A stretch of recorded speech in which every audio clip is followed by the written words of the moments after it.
وہ ایام، وہ دن جو خالصتاً کفار کے ہیں، لیکن مسلمان بھی ان دنوں کو مناتا ہے، اور جس طرح وہ دن گزارتے ہیں مسلمان بھی اسی طرح وہ دن گزارنے کی کوشش کرتا ہے۔ حالانکہ رسول اللہ صلی اللہ علیہ وآلہ وسلم جب مدینہ کے اندر آئے تو آپ نے وہاں پر دیکھا کہ جاہلیت کے اندر لوگ سال کے اندر 2 خوشی کے دن منایا کرتے تھے، تو نبی مکرم علیہ الصلوۃ والسلام نے ان کو اس کام سے منع فرما دیا اور فرمایا کہ ان اللہ قد ابدلکم، اللہ تعالیٰ نے یقیناً تمہیں اس سے بہتر دن عطا کیے ہیں، اور اس کے اندر تم اپنی خوشیاں ایک دوسرے کے ساتھ بانٹو، اور وہ کیا ہے؟ عید الفطر اور عید الاضحیٰ۔ مسلمانوں کے صرف یہی 2 ایام ہیں، اور جن کو رسول اللہ صلی اللہ علیہ وآلہ وسلم نے خوشی والے ایام قرار دیا۔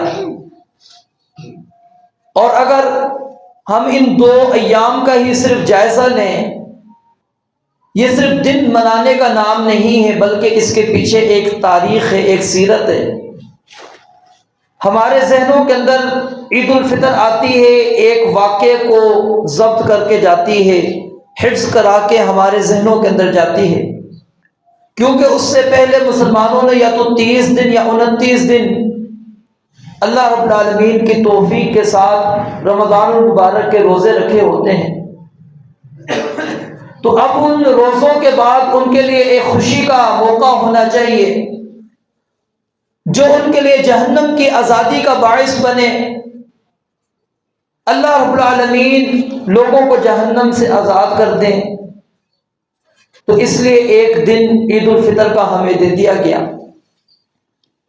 اور دوسرا دن عید الاضحیٰ، اس کو بھی اگر ہم دیکھتے ہیں تو وہ سیدنا ابراہیم خلیل اللہ علیہ الصلوۃ والسلام کی سیرت کو ہمارے ذہنوں میں نقش کرتا ہے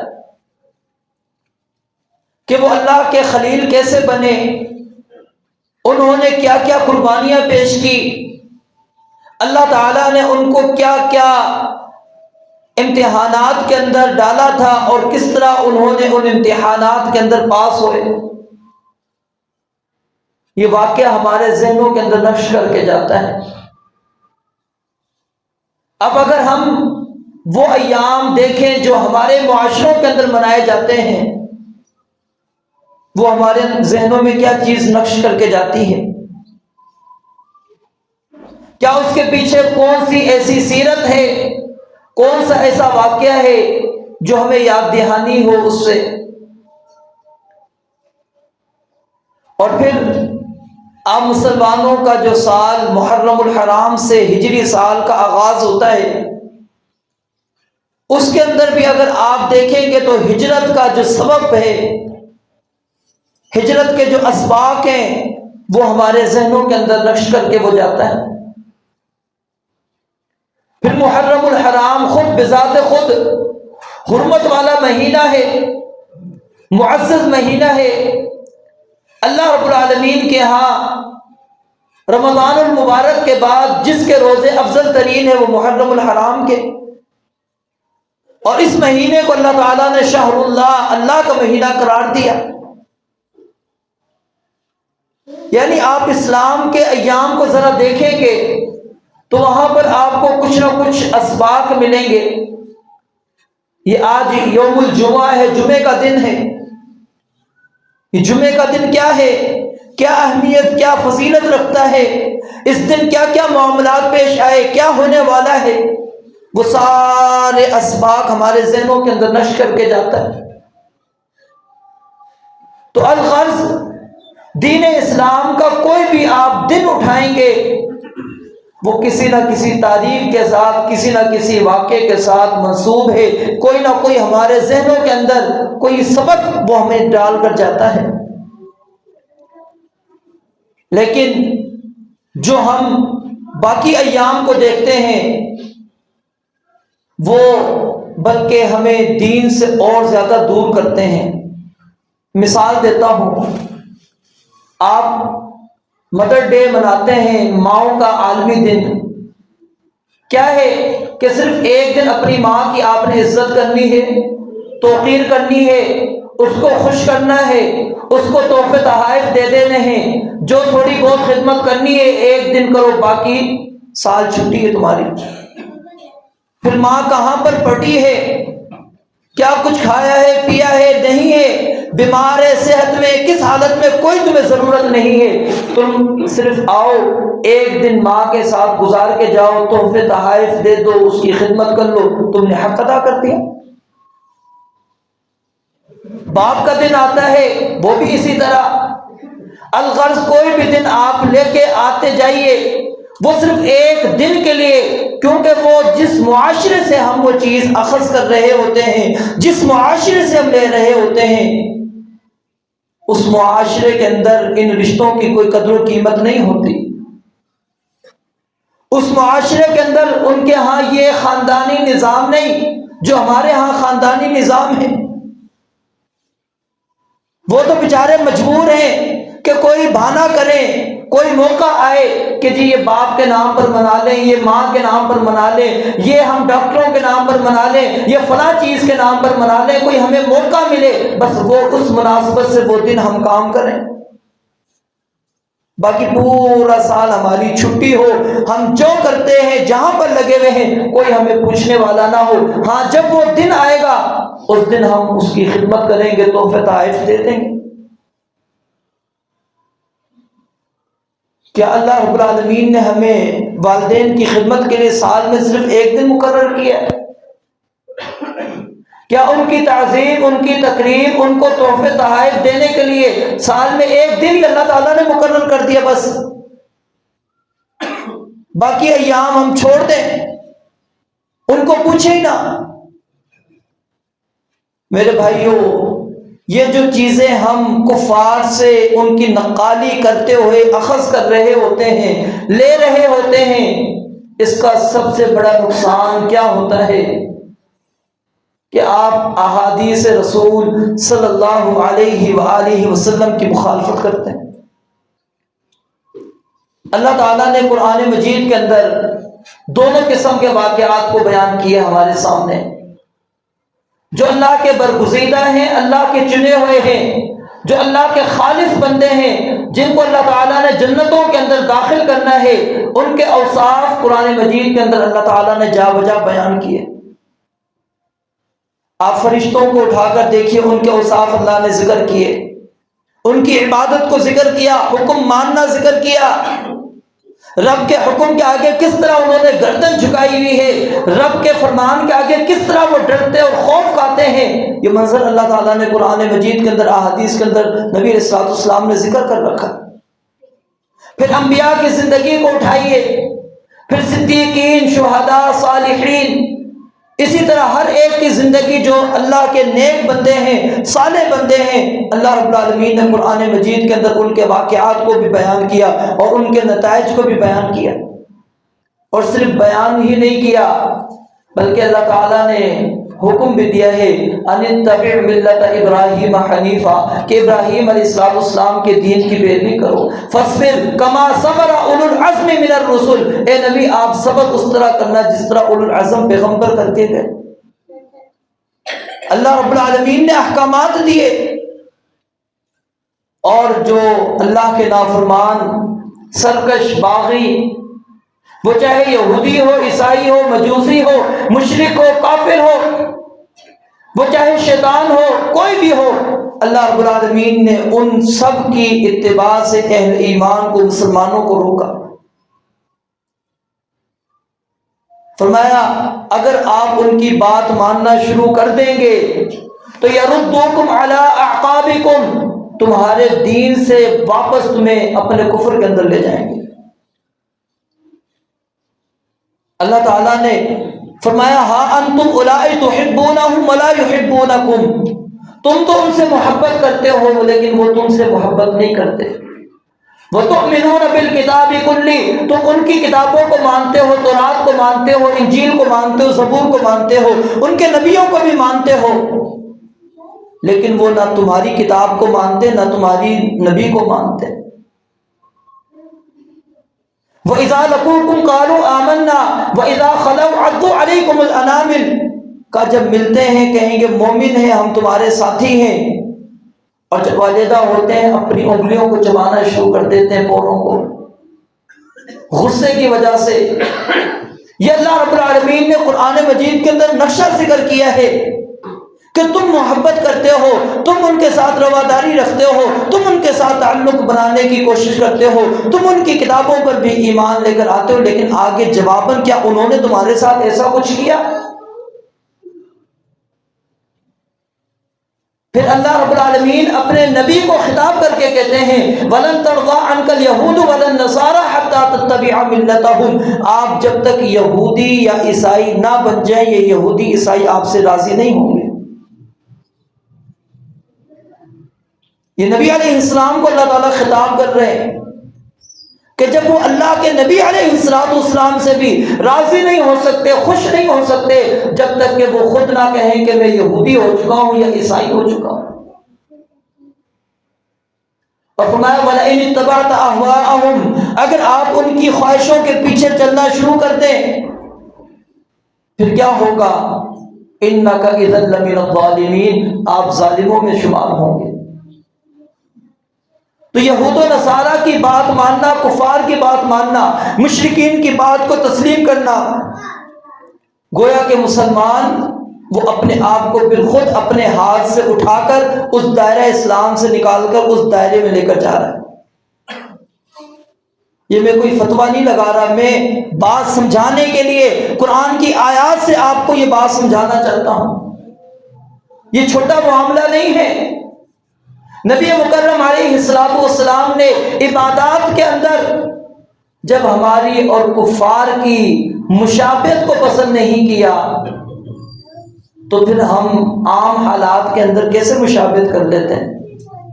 رسول اللہ صلی اللہ علیہ وآلہ وسلم مدینہ آئے، 10 محرم الحرام کا روزہ رکھا کرتے تھے، اور اسلام کے جب رمضان المبارک کے روزے فرض نہیں ہوئے تھے اس وقت یہ روزہ رکھنا فرض تھا۔ آپ نے خود بھی روزہ رکھا، صحابہ کرام رضوان اللہ علیہم مجمعین کو بھی حکم دیا، انہوں نے بھی روزے رکھے۔ کرتے کرتے پتہ چلا کہ یہودی بھی اس دن روزہ رکھتے ہیں۔ پوچھا تم کیوں روزہ رکھتے ہو؟ کہا کہ ہم اپنے نبی موسیٰ علیہ السلام کے ساتھ اپنا تعلق ظاہر کرنے کے لیے کہ ان کو اور بنی اسرائیل کو اللہ تعالیٰ نے فرعون کے لشکر سے نجات دی تھی، فرعون کو غرق کیا تھا، یہ بچ گئے تھے، ہم اس لیے روزہ رکھتے ہیں۔ آپ نے فرمایا نحن احق بموسیٰ منکم، اگر یہ بات ہے تو پھر موسیٰ علیہ السلام کے حقدار ہم ہیں زیادہ، کہ وہ اللہ کے نبی ہیں، میں بھی نبی ہوں، تو ہم روزہ رکھیں گے۔ پھر آپ علیہ السلام نے آخری سال آپ نے اعلان کیا، فرمایا لئن بقیت لأصومن التاسع، اگر میں باقی رہا، زندہ رہا تو میں 9 محرم کا روزہ رکھوں گا۔ اب یہاں پر دیکھیں مخالفت کی، اور پھر سیدنا عبداللہ بن عباس رضی اللہ تعالیٰ عنہ اس حدیث کے راوی ہے، مسند احمد کے اندر روایت موجود ہے، کیا فرماتے ہیں صوموا التاسع والعاشر، کہ 9 اور 10 محرم کا روزہ رکھو، وخالف الیہود، اور یہودیوں کی مخالفت کرو، کیونکہ یہودی 10 کا روزہ رکھتے ہیں، تم 10 کا رکھ کے ان کی موافقت نہ کرو، ان کی مخالفت کے اندر 9 کا بھی رکھو۔ نبی علیہ السلام نے کتنی احادیث کے اندر فرمایا خالف الیہود، خالف النصارى، خالف المجوس، خالف المشرکین، واضح الفاظ احادیث کے اندر موجود ہیں کہ یہود و نصارہ کی مخالفت کرو، مجوسیوں کی مخالفت کرو، مشرکین کی مخالفت کرو۔ آپ نے فرمایا کہ اہل کتاب یہود و نصارہ وہ صبح روزہ رکھتے ہیں، سحری نہیں کرتے، ہمارے لیے سحری لازم قرار دے دی گئی۔ فرمایا فصل ما بین صیامنا و صیام اہل الکتاب، ہمارے اور اہل کتاب کے روزے کے درمیان اگر کوئی فاصلہ رکھنے والی چیز ہے وہ کیا ہے کہ ہم سحری کھاتے ہیں، وہ سحری نہیں کھاتے۔ روزہ افطار کا معاملہ آیا تو اس کے اندر بھی نبی علیہ السلام نے فرمایا کہ یہودی وہ ستاروں کے نکلنے کا انتظار کرتے ہیں، رات اچھی طرح غروب ہونے کا انتظار کرتے ہیں، لہٰذا تم وقت ہوتے ہی جیسے ہی سورج غروب ہو جائے فوراً روزہ افطار کر لو۔ آج ہمارے مسلمانوں میں بھی کچھ ہیں نا، وہ انتظار کرتے ہیں سورج ستاروں کے نکلنے کا، ذرا اپنا جائزہ لیں۔ نبی علیہ السلام مخالفت کروا رہے ہیں، یہاں پر یہود و نصارہ کی عمل کے اندر موافقت نہ آئے۔ آپ نے فرمایا داڑیاں معاف کر دو، مونچھیں اپنی ترشوا لو، اس کو چھوٹا کرو۔ کیوں؟ یہود و نصارہ اس کی مخالفت کرو۔ داڑیوں کو رنگنے کا حکم دے دیا کیونکہ وہ داڑیاں نہیں رنگتے، کہا تم داڑیاں رنگو۔ کتنے بے شمار احکامات اسلام کے موجود ہیں جس کے اندر رسول اللہ صلی اللہ علیہ وآلہ وسلم نے عبادات کے اندر اہل کتاب اور مسلمانوں کے درمیان میں فرق کروایا۔ مشرکین وہ مزدلفہ سے واپسی سورج کے نکلنے کے بعد آتے تھے، نبی علیہ السلام نے کہا تم سورج کے نکلنے سے پہلے مینا کی طرف چلے جاؤ۔ وہ عرفات میں وہ رات گزار کر پھر عرفات میں سورج کے غروب ہونے کے بعد وہ نکلا کرتے تھے، نبی علیہ السلام نے وہ پہلے نکلا کرتے تھے۔ نبی علیہ السلام نے کہا بعد میں نکلو، نماز جا کے تم نے مزدلفہ میں جا کے ادا کرنی ہے۔ تو آپ مخالفتیں کروا رہے ہیں، آپ نے موافقت نہیں کروائی۔ اور پھر لباس کے اندر جب سیدنا عبداللہ بن مسعود یا عبداللہ بن عمر ہیں، دونوں میں سے ایک صحابی ہیں، ان کو نبی علیہ السلام نے دیکھا زرد لباس پہنا ہوا تھا۔ آپ نے فرمایا یہ لباس اتار دو۔ کیوں؟ یہ زرد لباس کافروں کا لباس ہے، مسلمانوں کا لباس نہیں۔ تو مسلمانوں کو اللہ کے نبی علیہ السلام نے ہر اس مشابہت سے روک دیا جو خالصتاً یہود و نصارہ، مشرکین اور کفار کی، جو خالصتاً ان کے عقائد ہیں، جو خالصتاً ان کے نظریات ہیں، جو خالصتاً ان کی عبادت ہے، ان کا عمل ہے، ان کا تہوار ہے۔ اللہ اور اس کے رسول علیہ السلام نے ہمیں منع کر دیا ان کے ساتھ شامل نہیں ہونا۔ اور اللہ تعالیٰ اپنے عباد الرحمن، اپنے خاص بندوں کی صفات کے اندر ایک بات یہ بھی ذکر کرتے ہیں کہ وَالَّذِينَ لَا يَشْهَدُونَ الزُّورَ وَإِذَا مَرُّوا بِاللَّغْوِ مَرُّوا كِرَامًا، کہ وہ ایسی مجالس کے اندر کبھی بھی حاضر نہیں ہوتے۔ پیچھے دن گزرے ہیں، ہم میں سے کتنے ہوں گے شاید کہ جو ہم نے کرسمس کی مبارکبادیں بھی دی ہوں گی، ان کے ساتھ شامل بھی ہو گئے ہوں گے۔ کتنے ہوں گے جنہوں نے یہ نئے سال کی نیو ایئر نائٹ منائی ہوگی؟ کیا کیا قباحتیں، ایک تو دن منانا، پھر اس میں جو قباحتیں ہیں شرعی طور پر، اس کے اوپر ذرا غور کریں۔ میرے بھائیو، اللہ تعالیٰ فرماتے ہیں یا ایھا الذین آمنوا ادخلوا فی السلم کافہ، اسلام میں پورے کے پورے داخل ہو جاؤ، یہ نہیں کہ آدھے اسلامی اور آدھے دوسرے۔ جو اللہ اور اس کے رسول علیہ السلام نے جو کہہ دیا وہ کرو، جس کا حکم دے دیا اس کو کرو، جس سے منع کر دیا اس سے رک جاؤ۔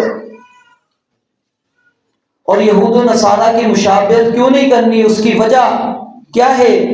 کبھی خود غور کریں، قرآن کریم کو پڑھ کر آپ کو خود سمجھ میں آ جائے گی کہ وہ لوگ کیا ہیں، گمراہ ہیں، وہ اللہ رب العالمین کے نافرمان ہیں، باغی ہیں، سرکش ہیں۔ اللہ رب العالمین نے ان کے لیے جہنم کی آگ کو تیار کر رکھا ہے۔ کیا آپ ان کے ساتھ ملنا چاہتے ہیں؟ آپ ان جیسا بننا چاہتے ہیں؟ من تشبہ بقوم فہو منہم، نبی علیہ السلام نے فرمایا جو قوم جس کے ساتھ مشابہت اختیار کرتی ہے وہ انہی میں سے ہو جاتی ہے۔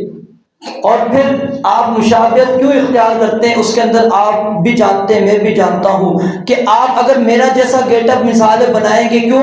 آپ مجھے پسند کرتے ہوں گے، محبت کریں گے، پھر ہی میرا لباس یا میرے جیسا گیٹ اپ آپ اختیار کریں گے نا۔ آپ ہم کفار کی، اب دیکھیں نا، مسلمان شلوار ویسے ٹخنوں سے اوپر نہیں رکھتا، کیوں؟ نبی علیہ السلام کی سنت ہے۔ اگر کوئی ہمارا آئیڈیل جس کو ہم نے بنایا ہوا ہو وہ اوپر رکھے، ہم رکھنا شروع کر دیتے ہیں۔ وہ داڑھی ان کاٹتے تھے، جس نے فلم میں کبھی ایک دفعہ داڑھی چھوڑ دی ہم نے کہا چلو اس نے اتنی داڑھی چھوڑی ہم بھی چھوڑ دیں، اچھی لگتی۔ نبی کی سنت سمجھ کے نہیں چھوڑی کہ اللہ کے نبی علیہ السلام کی سنت ہے، آپ کا طریقہ ہے، نہیں۔ کافر کی نقالی کی، اس کو دیکھا کہ اس کا یہ لباس تھا، اس نے اس طرح کا گیٹ اپ اپنا بنایا تھا، میں بھی اپنا گیٹ اپ بنا لوں۔ بڑے بال آپ کو نظر آئیں گے، کون ہے؟ ارطغرل غازی کا ڈرامہ دیکھا ہم نے، اس کے بڑے بڑے بال ہمیں اچھے لگے، ہم نے بال بڑھا دیے۔ کیا نبی کی سنت سمجھ کے بال بڑھائے؟ کہ نبی کی سنت تھی، نبی کا طریقہ تھا، نبی علیہ السلام کو بال بڑے پسند تھے۔ یعنی ہر معاملے کے اندر اگر ہم دیکھیں گے تو ہم یہ نہیں دیکھ رہے ہوتے کہ اسلامی حکم کیا ہے، ہم وہاں کی نقالی کر رہے ہوتے ہیں۔ اور پھر نقالی کیوں کرتے ہیں؟ کیونکہ ہمیں وہ پسند ہوتا ہے۔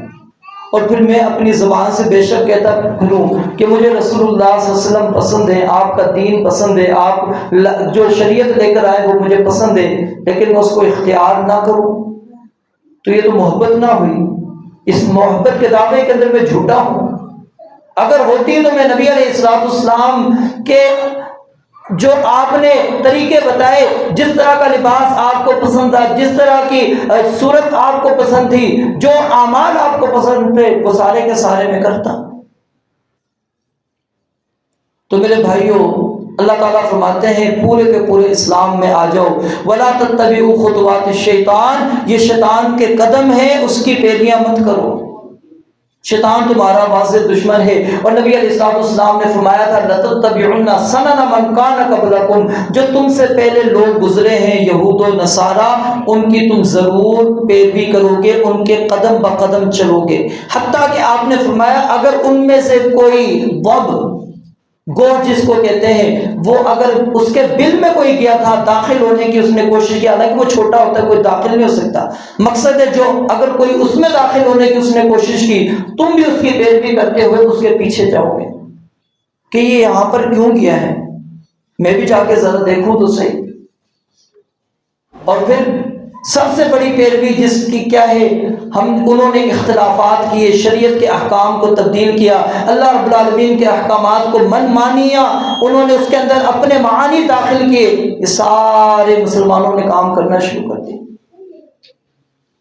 تو میرے بھائیوں، ہمیں یہود و نصارہ، کفار، اس کی نقالی، اس کے پیچھے چلنا، یہ مسلمان کو بالکل بھی زیب نہیں دیتا۔